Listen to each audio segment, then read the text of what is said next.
ಈಗ ಇಲ್ಲಿ ಎಂಥ ಊರು ನಿಮ್ಮದು ಪ್ರಾಜೆಕ್ಟ್ ಅಲ್ಲ ಇಲ್ಲಿ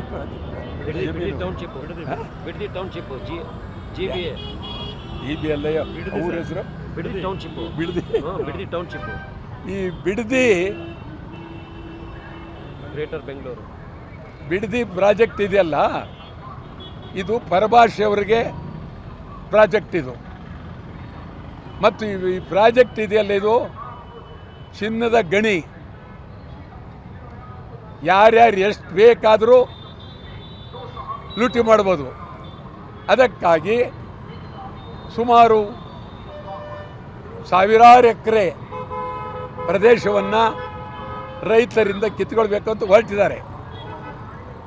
ನಾವು ಕರ್ನಾಟಕ ಬಂದ್ನಲ್ಲಿ ಈ ವಿಚಾರವನ್ನು ಸೇರಿಸ್ತೇವೆ.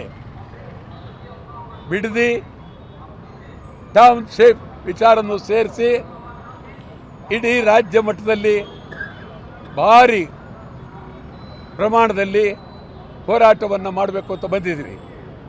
ಕರ್ನಾಟಕದಲ್ಲಿ ಜೋಡೋ ಸಂಘ ನಮಗೆ ಯಾತಕ್ಕೆ ಬೇಕು? ಜೋಡೋ ಸಂಘ ನಮಗೆ ಕನ್ನಡ ಸಂಘ ಬೇಕು. ಪ್ರತಿ ಹಳ್ಳಿಯಲ್ಲೂ ಕನ್ನಡ ಸಂಘ, ಒಂದೊಂದು ಸಂಘಗಳಿಗೂ ಅದು ಬೆಳವಣಿಗೆಗೆ ಅನುಸಾರವಾಗಿ ದುಡ್ಡು ಕೊಡಬೇಕು. ಬೆಳಗಾವಿ ಕನ್ನಡ ಪರ ಸಂಘಟನೆ, ಬೆಳಗಾವಿ ಗಡಿ ಸಂಘಟನೆಗಳಿಗೆ 1 ಕೋಟಿ ಕೊಡಬೇಕು. ಪ್ರತಿ ಹಳ್ಳಿಯಲ್ಲಿ ಆರಂಭ ಮಾಡುವ ಪ್ರತಿ ಹಳ್ಳಿ ಸಂಘಗಳಿಗೂ ಹಣ ಕೊಡಬೇಕು. ಮತ್ತು ಹೊರನಾಡ ಕನ್ನಡಿಗರು ಕಾಸರಗೋಡು, ತಾಳ್ವಾಡಿ, ಹೊಸೂರು, ಅಕ್ಕಲಕೋಟೆ, ಸೊಲ್ಲಾಪುರ, ಮಡಕ್ಸಿರ ಎಲ್ಲ ಗಡಿ ಪ್ರದೇಶಗಳಿಗಾಗಿ 500 ಕೋಟಿ ರೂಪಾಯಿ ಆಯವ್ಯಯದಲ್ಲಿ ಇಡಬೇಕು. ಈಗ ಹೊರನಾಡು ಯಾಕೆ ಇಟ್ಟಿದ್ದೀರಿ ಅಂತಂದರೆ ಅಲ್ಲಿನ ಸರ್ಕಾರ ಅವ್ರಿಗೆ ಬೆಂಬಲ ಕೊಡ್ತಾ ಇಲ್ಲ. ನಮ್ಮ ಸರ್ಕಾರ ಕನ್ನಡ ಶಾಲೆಗಳಿಗೆ ಬೆಂಬಲ ಕೊಡಬೇಕು, ಕನ್ನಡ ಸಂಘಗಳಿಗೆ ಬೆಂಬಲ ಕೊಡಬೇಕು.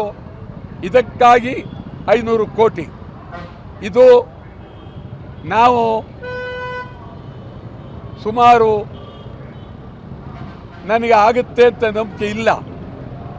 ನಾನು 67ರಿಂದ ಕರ್ನಾಟಕದ ಎಲ್ಲ ಪರಿಚಯ, ಕನ್ನಡದ ಪರಿಚಯ, ನಾಡಿನ ಪರಿಚಯ ನೋಡಿರ್ತಕ್ಕಂಥವನು. ನನಗೆ 64-67ರಲ್ಲಿ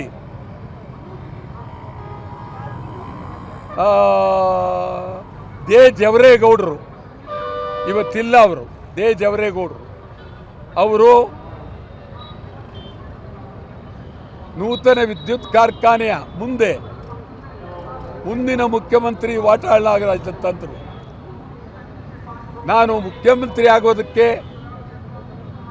ಓಡಾಡೋದಲ್ಲ, ಈ ರಾಜ್ಯ ಉಳಿಬೇಕು, ಕನ್ನಡ ಉಳಿಬೇಕು, ಕನ್ನಡಿಗರು ಉಳಿಬೇಕು, ಕನ್ನಡಕ್ಕಾಗಿ ಇರಬೇಕು ಅಂಥೇಳಿ ಹೋರಾಟ ಮಾಡಿದ್ದು. ಇವತ್ತು ನಾವು ಕನ್ನಡ ಪರ ಸಂಘಟನೆಗಳನ್ನು ಕರ್ನಾಟಕದಲ್ಲಿ ಬೆಳೆಸಬೇಕಾಗಿದೆ. ಕನ್ನಡ ಪರ ಸಂಘಟನೆಗಳಿಗೆ ಎಲ್ಲ ರೀತಿಯ ನೆರವನ್ನು ನೀಡಬೇಕಾಗಿದೆ. ಕನ್ನಡ ಸಂಘಗಳಿಗೆ ಬಹಳ ಶಕ್ತಿಯನ್ನು ಕೊಡಬೇಕಾಗಿದೆ. ಕನ್ನಡ ಸಂಘಗಳನ್ನು ಉಳಿಸಬೇಕಾಗಿದೆ. ಅದು ನಮ್ಮೆಲ್ಲರ ಆದ್ಯ ಕರ್ತವ್ಯ. 14ನೇ ತಾರೀಕು ಬೆಂಗಳೂರಿನಲ್ಲಿ ಸಭೆ, ತಿಂಗಳ ಕೊನೆಯ ವಾರ ಬೆಳಗಾವಿಯನ್ನು ಮುತ್ತಿಗೆ ಹಾಕಬೇಕು ಅಂತ ತೀರ್ಮಾನ ಮಾಡಿದ್ದೇವೆ. 14ನೇ ತಾರೀಕು